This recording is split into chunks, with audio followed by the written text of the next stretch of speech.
ಯೋಹಾನನ ಬರೆದ ಸುವಾರ್ತೆ 8ನೇ ಅಧ್ಯಾಯ 1ರಿಂದ 11ನೇ ವಚನದಲ್ಲಿ ನೋಡೋಣ. ಫರಿಸಾಯರು ವ್ಯಭಿಚಾರಿಣಿಯಾದ ಒಬ್ಬ ಹೆಂಗಸನ್ನು ಯೇಸುವಿನ ಮುಂದೆ ತೀರ್ಪಿಗಾಗಿ ನಿಲ್ಲಿಸಿದ್ದೇವೆ. ಎಲ್ಲರೂ ತಮ್ಮ ತಮ್ಮ ಮನೆಗೆ ಹೋದರು. ಯೇಸು ಎಣ್ಣೆಮರಗಳ ಗುಡ್ಡಕ್ಕೆ ಹೋದರು. ಬೆಳಿಗ್ಗೆ ಆತನ ತಿರುಗಿ ದೇವಾಲಯಕ್ಕೆ ಬಂದಾಗ ಜನರೆಲ್ಲರೂ ಆತನ ಬಳಿಗೆ ಬಂದರು. ಆತನನ್ನು ಕೂತ್ಕೊಂಡು ಅವರಿಗೆ ಉಪದೇಶ ಮಾಡುತ್ತಿರುವಲ್ಲಿ ಶಾಸ್ತ್ರಿಗಳು ಫರಿಸಾಯರು ವ್ಯಭಿಚಾರದಲ್ಲಿ ಸಿಕ್ಕಿದ ಒಬ್ಬ ಹೆಂಗಸನ್ನು ಆತನ ಬಳಿಗೆ ಬಂದರು. ಶಾಸ್ತ್ರಿಗಳು ಫರಿಸಾಯರು ವ್ಯಭಿಚಾರದಲ್ಲಿ ಸಿಕ್ಕಿರ್ತಕ್ಕಂತಹ ಒಬ್ಬ ಹೆಂಗಸನ್ನು ತೆಗೆದುಕೊಂಡರು. ಈ ಶಾಸ್ತ್ರಿಗಳು ಯಾರು ಎಂದು ನೋಡುವಾಗ ಇವರು ಶಾಸ್ತ್ರಿಗಳು ಕಾನೂನಿನ ಕುರಿತಾಗಿ ಅರಿತಂತವರು, ದೇ ನೋ ಲಾ, ಅವರು ನ್ಯಾಯವನ್ನು ತೀರಿಸ್ತಕ್ಕಂಥವರು, ಕಾನೂನಿನ ಕುರಿತಾಗಿ ಅವರು ಉಪದೇಶವನ್ನು ಮಾಡತಕ್ಕಂಥವರು. ಈ ಶಾಸ್ತ್ರಿಗಳು ಅನ್ನುವಾಗ ಅನೇಕ ಜ್ಞಾನವಂತರು, ಎಲ್ಲಾ ಒಂದು ಮೋಶೆಯ ಧರ್ಮಶಾಸ್ತ್ರಗಳಲ್ಲಿ ಇರ್ತಕ್ಕಂಥ ಎಲ್ಲಾ ಕಾನೂನನ್ನು ತಿಳಿದವರು. ಈ ಫರಿಸಾಯರು ಎಂದಾಗಿ ನೋಡುವಾಗ ಈ ಫರಿಸಾಯರು ಇವರು ಎಲ್ಲಾ ಒಂದು ಮೋಶೆಯ ಧರ್ಮಶಾಸ್ತ್ರದಲ್ಲಿ ಬರೆದಿರ್ತಕ್ಕಂತಹ ಎಲ್ಲಾ ಸಂಪ್ರದಾಯಗಳನ್ನ, ನಿಯಮಗಳನ್ನ ಪಾಲಿಸಿಕೊಂಡು ಈ ಫರಿಸಾಯರು ಎಂಬುದಾಗಿ ನೋಡುವಾಗ ಇವರು ಎಲ್ಲಾ ಒಂದು ನೋಡುವಾಗ ಇವರು ಧರ್ಮಶಾಸ್ತ್ರವನ್ನ ಸಾಧ್ಯವಾದಷ್ಟು ಮಟ್ಟಿಗೆ ಪಾಲಿಸಬೇಕೆಂಬುದಾಗಿ ನಂಬ್ತಾ ಇದ್ದಾರೆ. ಇಬ್ರಿಯ ಭಾಷೆಯಲ್ಲಿ ಫರಿಸಾಯರು ಎಂಬುದಾಗಿ ನೋಡುವಾಗ ಪ್ರತ್ಯೇಕಿಸಲ್ಪಟ್ಟವರಿಲ್ಲ. ಕ್ರಿಸ್ತಪೂರ್ವ ಎಲ್ಲವೊಂದರಲ್ಲಿ ನೋಡುವಾಗ ಇವು ಆರಾಧನೆಗಾಗಿ, ಧರ್ಮಶಾಸ್ತ್ರದ ಅಧ್ಯಯನಕ್ಕಾಗಿ ಮನೆ ಮನೆಗಳಲ್ಲಿ ಸೇರಿಸಲ್ಪಟ್ಟಿದ್ದಾರೆ. ಈ ಫರಿಸಾಯರು ಶಾಸ್ತ್ರಿಗಳು ಆ ವ್ಯಭಿಚಾರ ಮಾಡ್ತಕ್ಕಂಥ ಸ್ಥಿತಿಯನ್ನ ತಿಳ್ಕೊಂಡು ಯಾಕೆ ಎಂಬುದಾಗಿ ನೋಡುವಾಗ ಈತನು ಏನು ಹೇಳ್ತಾನೆ, ಏನು ಹೇಳುತ್ತಿ ಎಂದು ಆತನನ್ನು ಕೇಳಿದರು. ಆತನ ಮೇಲೆ ತಪ್ಪು ಹೊರಿಸುವುದಕ್ಕೆ ಏನಾದರೂ ಒಂದು ನಿಮಿತ್ತ ಬೇಕಾಗಿರುವುದರಿಂದ ಈತನು ಏನನ್ನುತ್ತಾನೆ ಎಂಬುದನ್ನು ನೋಡೋಣ. ಅವರು ಕೊಟೇಶನ್ ಹೇಳ್ತಾರೆ. 5ನೇ ವಚನದಲ್ಲಿ ನೋಡುವಾಗ, ಬೋಧಕನೇ, ಈ ಹೆಂಗಸು ವ್ಯಭಿಚಾರ ಮಾಡುತ್ತಿರುವಾಗಲೇ ಕೈಗೆ ಸಿಕ್ಕಿದರು. ಇಂಥವರನ್ನು ಕಲ್ಲೆಸೆದು ಕೊಲ್ಲಬೇಕು. ಮೋಶೆಯ ಧರ್ಮಶಾಸ್ತ್ರ ನಮಗೆ ಅಪ್ಪಣೆ ಕೊಟ್ಟಿದ್ದೇನೆ. ಮೋಶೆಯ ಧರ್ಮಶಾಸ್ತ್ರದಲ್ಲಿ ನಾವು ನೋಡುವಾಗ ಒಬ್ಬ ಸ್ತ್ರೀಯು ತನ್ನ ಗಂಡನದ ಪುರುಷನೊಂದಿಗೆ ವ್ಯಭಿಚಾರ ಮಾಡಿಕೊಂಡು ಕಂಡು ಬಂದಲ್ಲಿ ಸ್ತ್ರೀ ಪುರುಷರನ್ನ ಕಲ್ಲಿಸಲು ಕೊಲ್ಲಬೇಕಲ್ಲ. ಯಾಚನೆ ಕಾಂಡ 20ನೇ ಅಧ್ಯಾಯ 10-22 ನೋಡಿ, ಧರ್ಮೋಪದೇಶ ಕಾಂಡ 22-22ರಿಂದ 24 ಕಲ್ಲೆಸೆದು ಕೊಲ್ಲಬೇಕೆಂಬ ಅವರೆಲ್ಲರೂ ಅವರು ಕಲ್ಲನ್ನು ತೆಗೆದುಕೊಂಡು ಬಂದಿದ್ದಾರೆ. ಇವಳನ್ನು ನಾವು ಕೊಲ್ಲಿಸಬೇಕೆಂಬ ಆತನು ಎಣ್ಣೆ ಬರೆದ ಒಂದು ಗುಡ್ಡದಲ್ಲಿ ಆತನ ಉಪದೇಶವನ್ನು ಮಾಡುತ್ತಿರುವಾಗ ಎಲ್ಲಾ ಜನರ ಮಧ್ಯದಲ್ಲಿ ಅವಳನ್ನ ಕರೆದುಕೊಂಡು ನಿಲ್ಲಿಸುತ್ತಿರುವಾಗ ಅವರೆಲ್ಲರೂ ಕಲ್ಲನ್ನು ತೆಗೆದುಕೊಂಡು ಬಂದಿದ್ದಾರೆ. ಅವಳನ್ನು ಕೊಲ್ಲಬೇಕಾಗುತ್ತೆ. ಯೇಸು ಸ್ವಾಮಿಯನ್ನ ಹೇಳ್ತಾನೆ. ಯೇಸು ಸ್ವಾಮಿ ಹೇಳಿದ ಒಂದು ಮಾತಿನ ಮೂಲಕ ಆ ಒಂದು ಸ್ತ್ರೀಯ ಮೇಲೆ, ಆ ಒಂದು ಹೆಂಗಸಿಗೆ ಅವಳು ಕಲ್ಲನ್ನು ಹೊಡಿಬೇಕಿಲ್ಲ. ಅವಳು ಆ ಒಂದು ದಿನದ ಒಂದು ಕೊನೆಯ ದಿನ, ಅವಳು ಒಂದು ಸಾಯುವಂತಹ ಒಂದು ಕಲ್ಲಿಸಲು ಕೊಲ್ಲುವಂತಹ ದಿನ ಮಾಡಿ. ಯಾಕಂದ್ರೆ ಅವಳು ವ್ಯಭಿಚಾರ ಮಾಡುತ್ತಿರುವಾಗಲೇ, ಬೋಧಕರು ಈ ಹೆಂಗಸು ವ್ಯಭಿಚಾರ ಮಾಡುತ್ತಿರುವಾಗಲೇ ಕೈಗೆ ಸಿಕ್ಕಿದರೆ ವ್ಯಭಿಚಾರವನ್ನು ಮಾಡ್ತಿರುವಾಗ ರೆಡ್ ಹ್ಯಾಂಡ್ ಆಗಿ ಹಿಡಿದುಕೊಂಡಿದ್ದಾರೆ. ಯಾರು? ಫರಿಸಾಯರ ಶಾಸ್ತ್ರ ಕಾನೂನನ್ನು ಪಾಲಿಸ್ತಕ್ಕಂಥವ್ರು, ಧರ್ಮಶಾಸ್ತ್ರದ ಎಲ್ಲಾ ಸಾಂಪ್ರದಾಯಿಕ ನಿಯಮಗಳನ್ನ ಪಾಲಿಸ್ತಕ್ಕಂಥವು, ಕಾನೂನುಗಳನ್ನು ಅರಿತಕ್ಕಂಥವು, ಫರಿಸಾಯರು, ಶಾಸ್ತ್ರಗಳು, ಹಿರಿಯರು, ಎಲ್ಲರೂ ಅವಳನ್ನು ಕೊಲ್ಲಬೇಕಿದ್ದಾರೆ. ಈ ಯೇಸು ಸ್ವಾಮಿ ಏನನ್ನ ಹೇಳ್ತಾನೆ, ಇದರಲ್ಲಿ ತಪ್ಪನ್ನು ಹುಡುಕಬೇಕೆಂಬ ನಾನು ನೀನು ಯಾವ ಒಂದು ವಿಷಯದ ಕುರಿತಾಗಿ ಯೇಸು ಸ್ವಾಮಿ ಹತ್ತಿರ ಬರ್ತಾನೆ. ನಾನು ಇನ್ನೊಬ್ಬರ ತಪ್ಪುಗಳನ್ನು ತೆಗೆದುಕೊಂಡು ಬರ್ತಾ ಇದ್ದೇನೆ. ಇನ್ನೊಬ್ಬರ ತಪ್ಪುಗಳನ್ನು ಹುಡುಕುವುದಕ್ಕಾಗಿ ನಾನು ಪ್ರಯತ್ನವನ್ನು ಮಾಡ್ತಾ ಇದ್ದೇನೆ. ಇನ್ನೊಬ್ಬರ ತಪ್ಪುಗಳ ಒಂದು ಶಿಕ್ಷೆಗಾಗಿ ನಾನು ಹೋರಾಡ್ತಾ ಇದ್ದೇನೆ.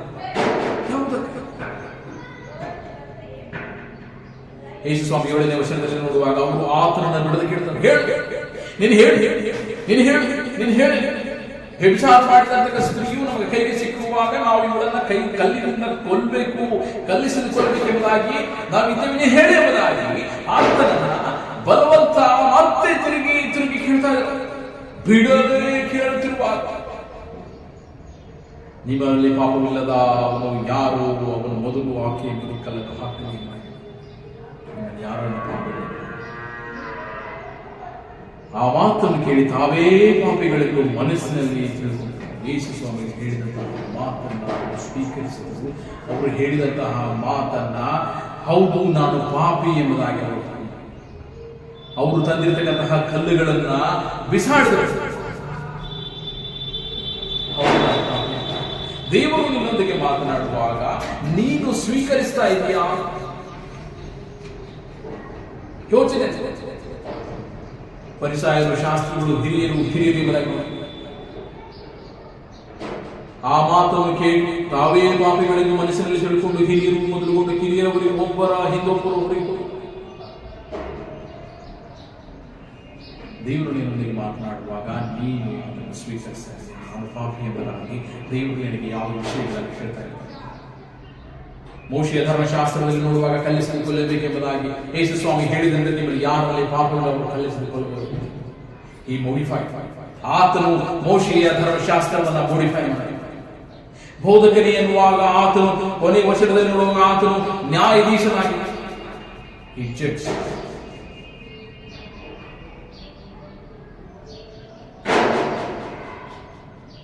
ಆ ದಿನಗಳಲ್ಲಿ ನೋಡುವಾಗ ಪಾಪವನ್ನು ಮಾಡಿದಾಗ ಸ್ತ್ರೀ ವ್ಯಭಿಚಾರ ಮಾಡುವಾಗ ಕೈ ಹಿಡಿದುಕೊಂಡು ಬಂದರು.